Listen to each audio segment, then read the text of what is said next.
तीन चार 5 दिन से बाबा लगातार त्रिमूर्ति के चित्र के ऊपर बोल रहे हैं। उस त्रिमूर्ति के चित्र में कौन है ऊंचे से ऊंचा भगवंत?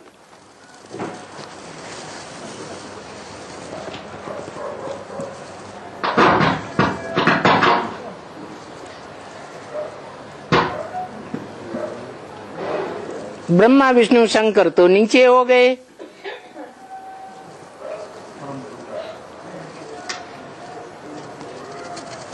तो त्रिमूर्ति के चित्र में कौन हुआ?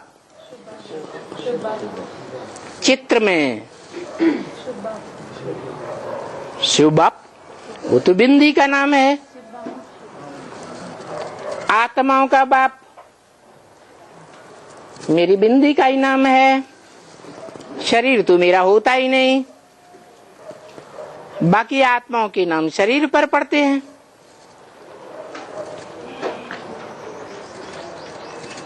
तो ये ऊंचे से ऊंचा भगवंत कौन है? शंकर। अभी तो बोला नीचे तीनों को भी ब्रह्मा विष्णु शंकर कहते हैं। ये नीचे हुए या ऊपर हुए? तो ऊंचे से ऊंचा भगवंत कौन? शिव बाबा, निराकार और साकार का मेल। त्रिमूर्ति के चित्र में कौन सी मूर्ति है? शंकर की मूर्ति। अभी तो बोला ब्रह्मा विष्णु शंकर तो तीनों नीचे हो गए। अरे शंकर, फिर वही शंकर, वो तीनों नीचे हो गए। तीनों बोला, एक नहीं।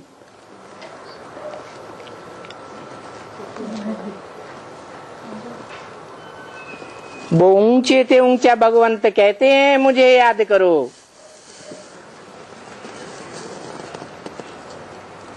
नीचे वाली मूर्तियां न ब्रह्मा न विष्णु न शंकर कहते हैं मुझे याद करो। क्यों नहीं कहते? क्योंकि ब्रह्मा तो दाढ़ी मूछ वाला भिखारी हो गया, तो याद करने वाले भिखारी हो जाएंगे। और विष्णु लक्ष्मी नारायण के कंबाइंड रूप हो गया। वो लक्ष्मी नारायण बनने वाला रूप है या लक्ष्मी नारायण को बनाने वाला रूप है? तो बनने वाला ऊंचा है या बनाने वाला ऊंचा? वो बनाने वाला कौन है? इसलिए विष्णु भी नहीं कह सकते कि मैं ऊंचे से ऊंचा भगवंत, मुझे याद करो। बाकी तीन मूर्तियों में रहा शंकर, वो कह सकता है मुझे याद करो, है नहीं? क्यों?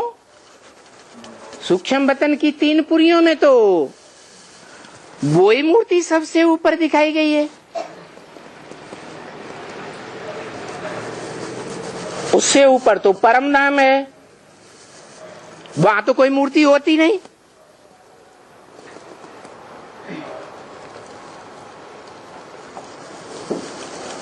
तो शंकर कह सकते हैं मुझे याद करो, है? अरे सूक्ष्म वतन की 3 मूर्तियां, जो सूक्ष्म वतन मूल वतन से नीचे है, उन 3 पुरियों में सबसे ऊपर मूर्ति कौन? शंकर। तो वो तो कह सकते हैं कि मुझे याद करो। अरे कह सकते हैं कि नहीं? हैं? क्यों? तब शिव की प्रवेश का है? कौन से रचयिता की रचना? शिव बाप। शिव बाप तो आत्माओं का बाप ज्योति बिंदु है। बिंदु बिंदु आत्मा है निराकार। निराकार आत्माओं का बाप ज्योति बिंदु। और वो ज्योति बिंदु जिनको हाथ पांव नाक आंख कान मुंह है ही नहीं, वो कैसे कहेंगे मुझे याद करो? साकार में समान हो जाते हैं तो। हाँ तो तब बोल सकते है शिव बाबा, मतलब बोल सकते हैं कि मुझे याद करो। तो मूर्ति कौन सी है? शंकर की मूर्ति है जब वो शिव समान। शंकर की मूर्ति है। अरे शंकर की मूर्ति तो शिव के मंदिरों में बीच में शिवलिंग रखा है। चारों तरफ देवताओं की मूर्तियों के बीच मुख्य स्थान पर शंकर रखा जाता है।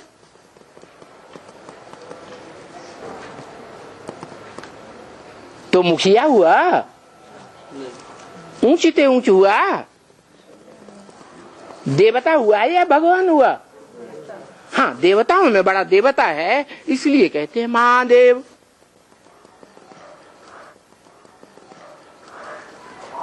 अब बताओ कौन सी मूर्ति है? हैं? शिव शंकर। हाँ, जो तीनों मूर्तियों से ऊपर त्रिमूर्ति में शिवलिंग दिखाया है, वो शिवलिंग भी मूर्ति है या नहीं है? मूर्ति माने मूर्तमान, जो आंखों से दिखाई पड़े, व्यक्त। और अमूर्त माने जिसकी मूर्ति न हो, जो आंखों से दिखाई न दे। तो शिवलिंग दिखाई देता है या नहीं दिखाई देता है? हैं? मूर्ति तो है।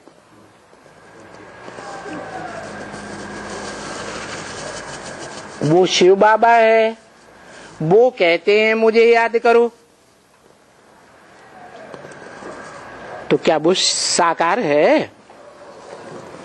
साकार होगा तभी तो कहेगा मुझे याद करो।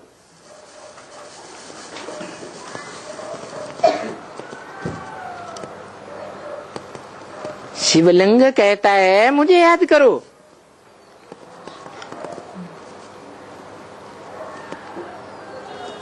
वो निराकार है या साकार है? हैं? हाँ, उस निराकार शिव भगवान का साकार रूप, संपन्न रूप शिवलिंग है। मना वो निराकार भी है, अव्यक्त भी है और साकार भी है। साकार निराकार का मेल है। अव्यक्त इसलिए है कि इन आंखों से दिखाई नहीं देता। अरे शिवलिंग दिखाई नहीं देता तो क्यों कहते हो अव्यक्त है? हैं? अव्यक्त का मतलब क्या है? अव्यक्त का मतलब जो व्यक्त न हो, आंखों से दिखाई न पड़े। तो दिखाई नहीं देता। इतने बड़े बड़े शिवलिंग बनाते हैं तो मैं दिखाई ही नहीं देते। अव्यक्त इसलिए है कि उसको हाथ पांव नाक आंख कान टांगे नहीं दिखाए गए हैं। इंद्रियां दिखाई गई हैं, हैं? इंद्रियां नहीं दिखाई गई हैं। इंद्रियातीत है। कैसे? मन बुद्धि से न इंद्रियों को याद करता है और न इंद्रियों का सुख लेता है।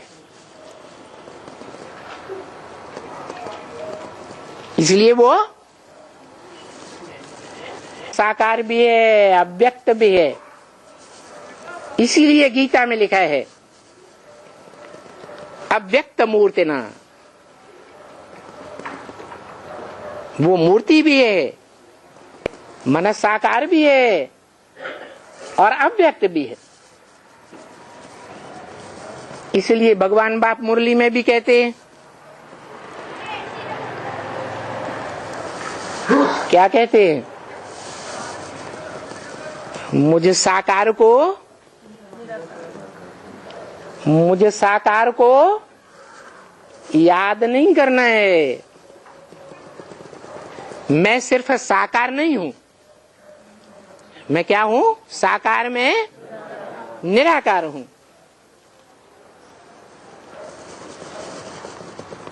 अव्यक्त भी हूं और व्यक्त भी हूं, दोनों का मेल है। इसलिए कहते हैं कि मेरे सूक्ष्म रूप को तुम याद नहीं कर सकते हो तो बड़े रूप को ही याद करो। कहते हैं या नहीं? तो बड़ा रूप साकार होगा या निराकार होगा? साकार तो है, लेकिन इंद्रियों की स्मृति नहीं है, इसलिए निराकार है, अव्यक्त मूर्ति कहा। वो कहते हैं ब्रह्मा द्वारा। इस मुरली में मुख किसका है? ब्रह्मा का। वो कहते हैं मुझे याद करो तो पावन बन जाएंगे।